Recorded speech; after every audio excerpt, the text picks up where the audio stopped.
Data riwayat sesi POS digunakan untuk memantau seluruh sesi penggunaan sistem Point of Sale atau POS pada Odoo pesantren, mulai dari pembukaan sesi, aktivitas transaksi, hingga penutupan sesi. Melalui menu ini, administrator dapat mengevaluasi saldo awal, saldo akhir, perbedaan saldo, dan status sesi POS. Berikut adalah langkah-langkah untuk melihat riwayat sesi POS pada Odoo pesantren. Login menggunakan akun administrator, buka modul POS, lalu klik menu pesanan, kemudian pilih submenu sesi. Halaman ini akan menampilkan daftar seluruh sesi POS. Setiap entry menampilkan informasi ID sesi POS, dibuka oleh kasir, tanggal pembukaan, tanggal penutupan, saldo awal POS, saldo akhir POS, saldo penutupan, dan status sesi POS.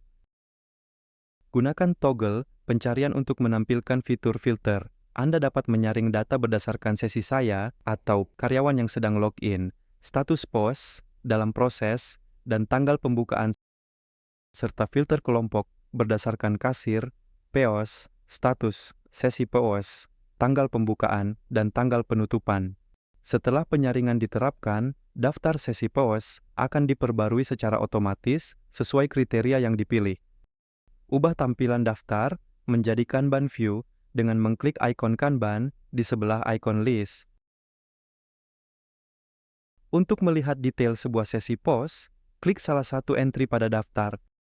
Halaman detail akan menampilkan informasi lengkap sesi POS, termasuk dibuka oleh, berisi nama kasir yang membuka sesi, POS, berisi lokasi atau titik penjualan yang digunakan, entry jurnal, berisi pencatatan transaksi keuangan yang terjadi selama sesi, tanggal pembukaan dan penutupan, berisi waktu mulai dan selesai sesi, saldo awal dan saldo akhir, berisi data keuangan awal dan akhir sesi.